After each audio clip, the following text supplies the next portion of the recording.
चौधरी साहब सही मायने में गांव, गरीब, किसान के हिमायती थे। आज के दिन मैं उनको नमन करता हूँ। जब मुझे इस बात की जानकारी मिली कि भारत के इन 5 सपूतों को सर्वोच्च नागरिक सम्मान जो दिया जा सकता है भारत रत्न, वो दिया गया, तो मन में एक नई ऊर्जा का संचार हुआ। ऐसे मौके पर अमृत काल में आज़ादी का अमृत उत्सव हमारे संविधान का भी इस वर्ष में है। ऐसे मामले में ऐसा निर्णय होना दिल को सुकून देता है, दिमाग को प्रभावित करता है और एक नए उत्साह का संचार करता है कि मैं उस देश का निवासी हूँ जहाँ ये कदम उठाया गया है। यह तो मैंने सोचा ही नहीं था कि इस पद पर रहकर मेरे को वो देखने को मिलेगा जो आज मैंने देखा।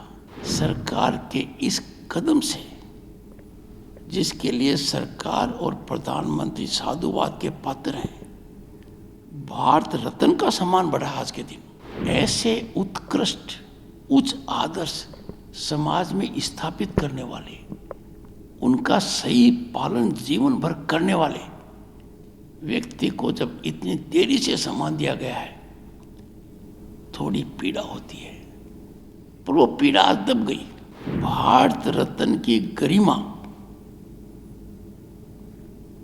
निश्चित रूप से मानिए बहुत बढ़ गई है जब इतने महान व्यक्तित्वों को इससे सम्मानित किया जा रहा है। VP sir, we have seen recent announcements on the Bharat Ratnas to very, very distinguished people like Mr. Advani, Mr. Swaminathan, Mr. Charan Singh ji, and a lot of other people, distinguished people. How do you look at these announcements, and do you think that they were neglected or ignored earlier? नवीन जी,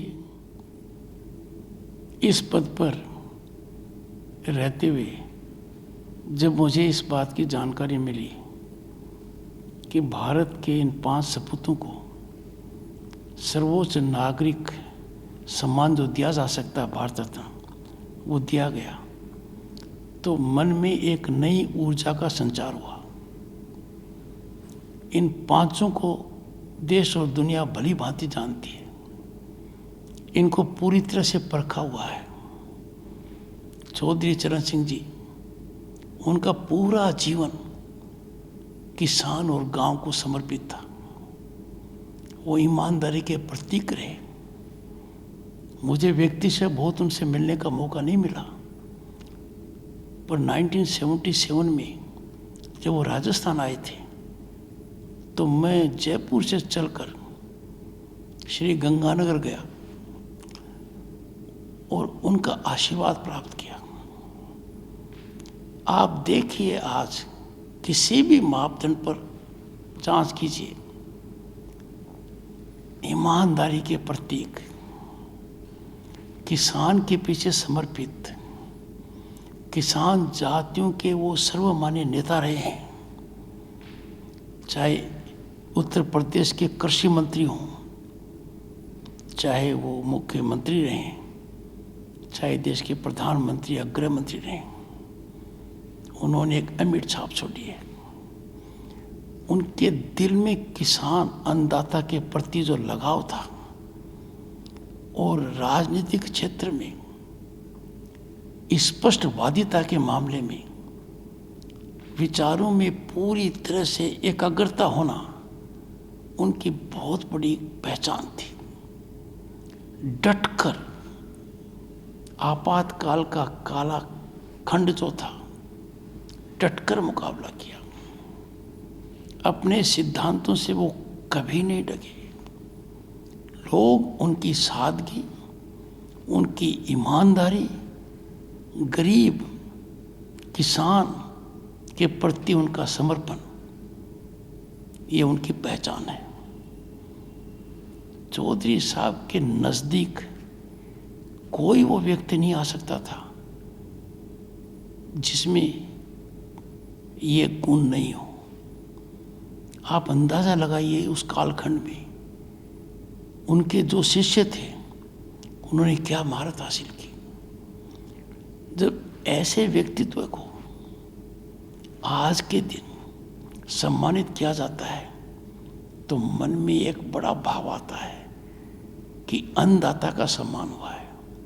मेरी बात मानकर चलिए, आज देश में करोड़ों लोगों को बहुत अच्छी नींद आएगी। वो सोच रहे थे कि चौधरी चरण सिंह जी को भारत रत्न क्यों नहीं मिला। कभी ऐसी कोई बड़ी मांग किसी ने नहीं उठाई, क्योंकि किसान के लिए, गांव के लिए, गरीब के लिए तो वो रत्न थे ही। पर जब आज सम्मान मिला है और भारत एक नई ऊंचाई की ओर छलांग लगा रहा है, आज का भारत दुनिया में प्रभावी है। आज के भारत की अर्थव्यवस्था दुनिया के देशों में भारत की इज्जत सर्वोपरि है। ऐसे भारत में, ऐसे मौके पर, अमृत काल में, आज़ादी का अमृत उत्सव हमारे संविधान का भी इस वर्ष में है।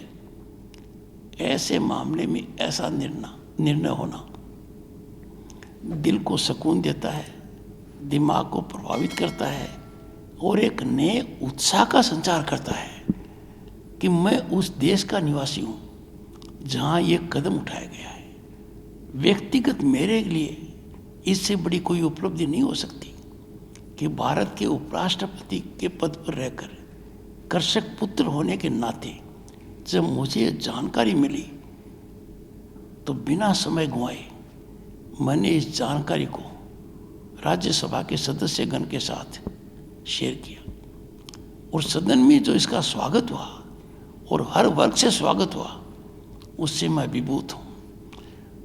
मैंने कल्पना में नहीं सोचा था कि मैं इस पद पर पहुंचूंगा, पर यह बदलते हुए भारत की तस्वीर है। पर यह तो मैंने सोचा ही नहीं था कि इस पद पर रहकर मेरे को वो देखने को मिलेगा जो आज मैंने देखा। मैं आपको एक बात बताता हूँ, चौधरी साहब के जीवन को आप अध्ययन कीजिए, उनके विचारों की जानकारी लीजिए। वो किसान की मजबूती देखना चाहते थे। वो चाहते थे कि किसान अर्थव्यवस्था में जबरदस्त योगदान करें।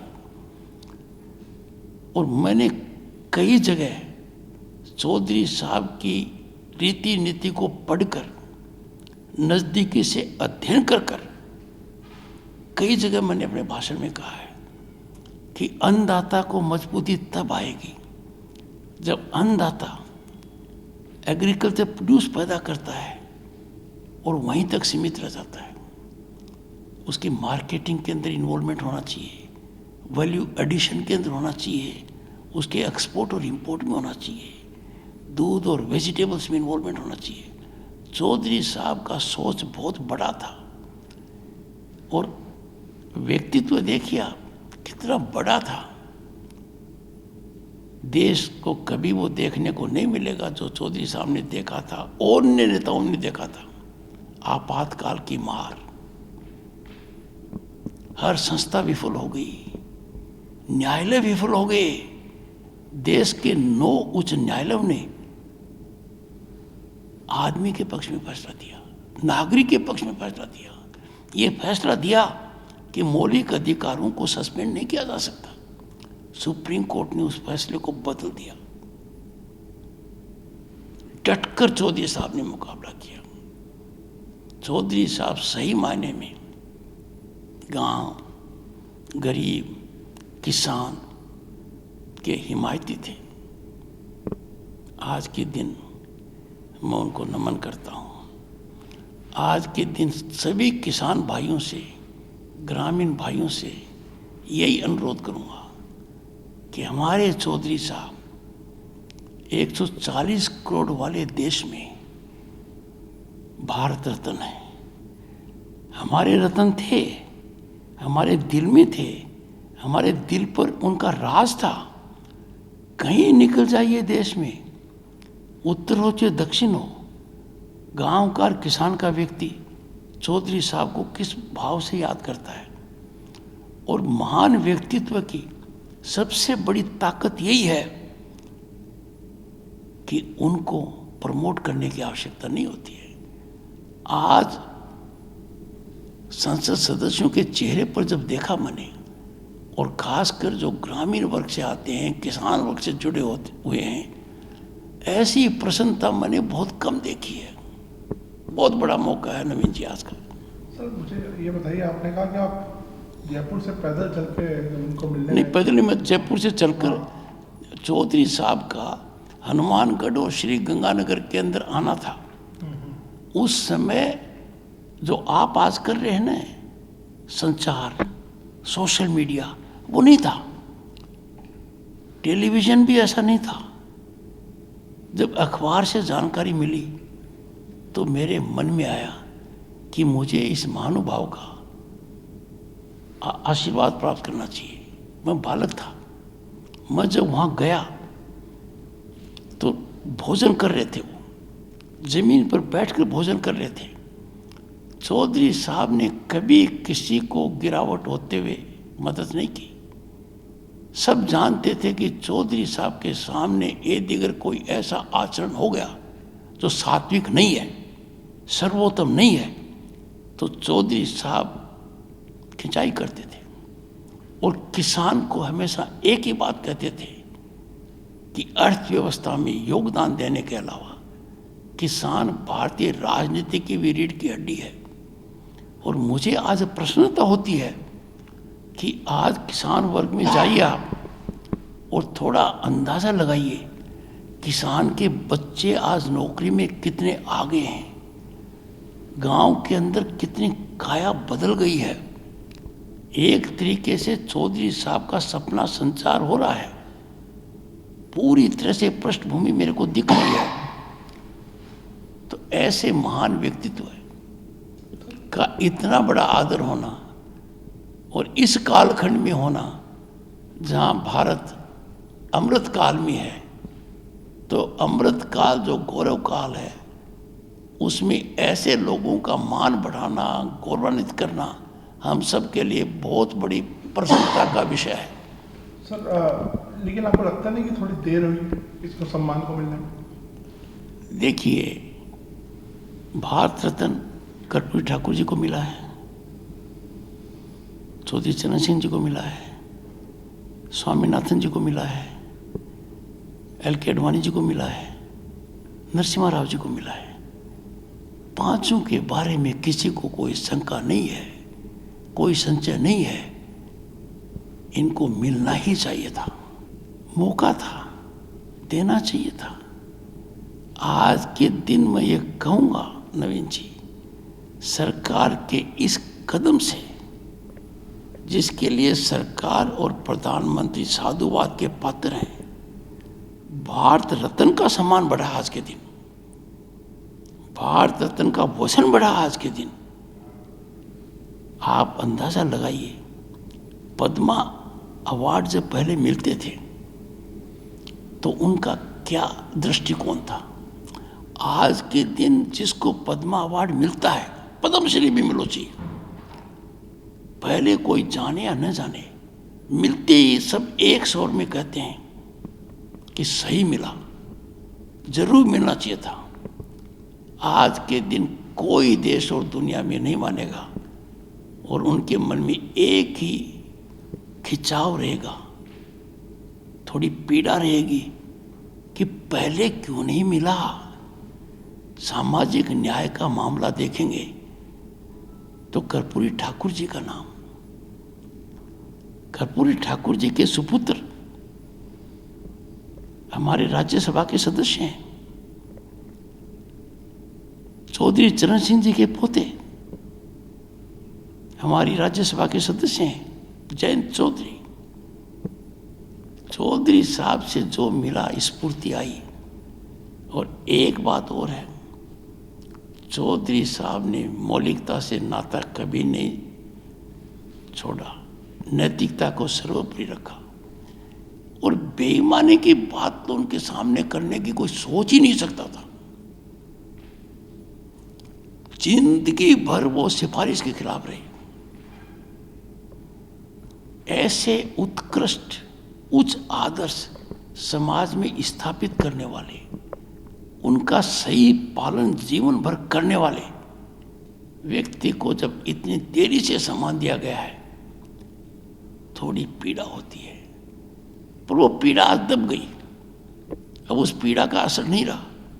आज चौधरी साहब को भारत रत्न मिल गया, आप अंदाजा लगा सकते हैं करोड़ों किसान, करोड़ों ग्रामीण आज के दिन सुख की नींद सोएंगे।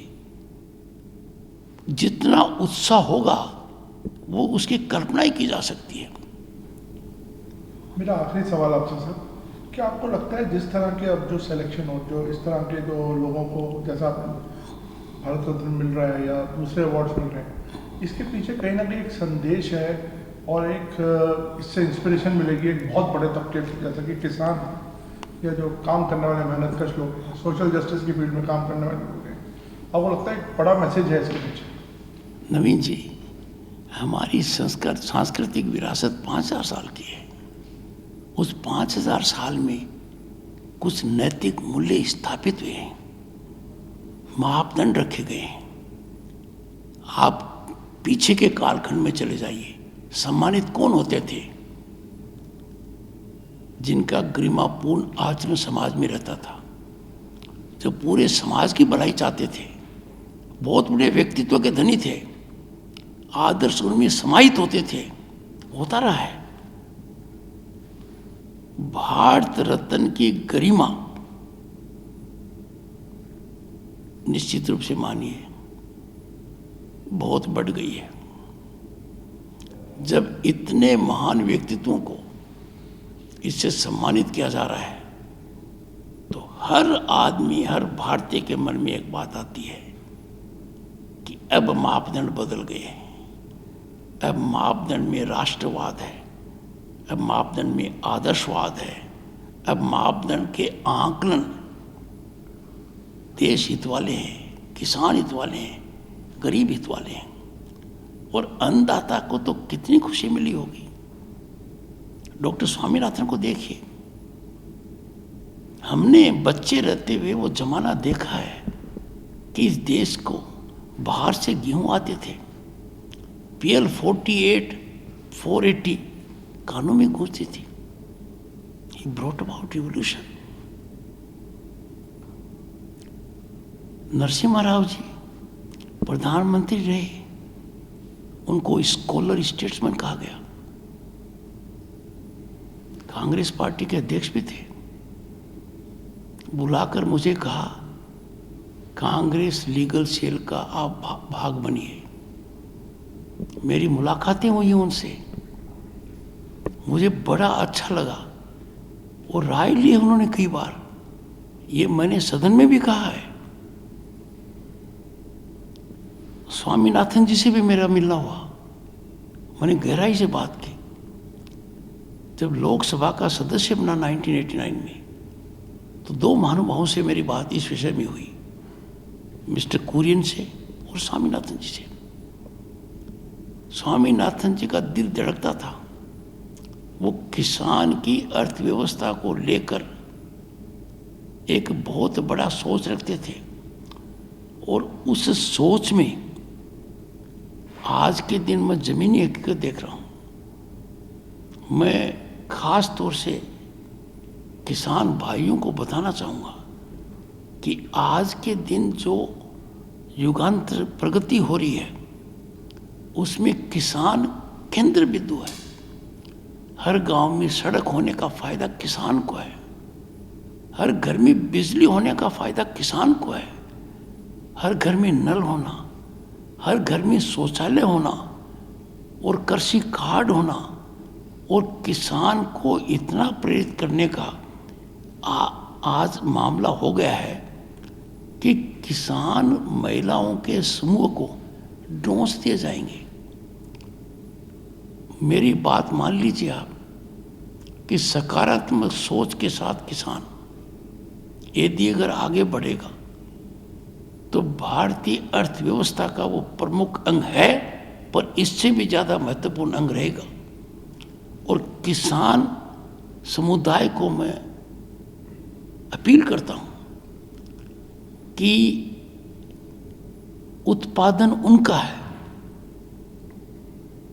कृषि जिन्स उनके हैं, दूध उनके यहाँ है, फल और सब्जी उनके यहाँ है। उसके अंदर वो आज की तकनीकी का उपयोग करते हुए, सरकारी नीतियों का फायदा उठाते हुए, भंडारण की ओर ध्यान देते हुए वैल्यू ऐड करना चाहिए। और जब किसान परिवार इसमें आगे आएगा तो दुनिया के सबसे बड़े व्यापार का वो हिस्सा बनेगा। आज वो उत्पादक है और अपने उत्पादक व्यवस्था के अंदर आगे नहीं बढ़ पा रहा है। मैंने 3 बिंदुओं पर खास तौर से ध्यान दिया है। चौधरी चरण सिंह जी की बात का अध्ययन कर पढ़कर और कृषि केंद्रों में जाकर कहा मैंने, आधा दर्जन से ज़्यादा, कि किसान अपने बच्चे बच्चियों को प्रेरित करें कि वो एग्रीकल्चर प्रोड्यूस की मार्केटिंग में आगे आएं, एग्रीकल्चर प्रोड्यूस के वैल्यू एडिशन करें, दूध, वेजिटेबल एंड फ्रूट्स के मामले को उत्कृष्ट स्तर पर ले जाएं। इसके क्रांतिकारी परिणाम अर्थव्यवस्था में आएंगे। तो आज का दिन, मेरी बात मानिए, बहुत सुख और चैन देने वाला है, बहुत प्रसन्नता का विषय है।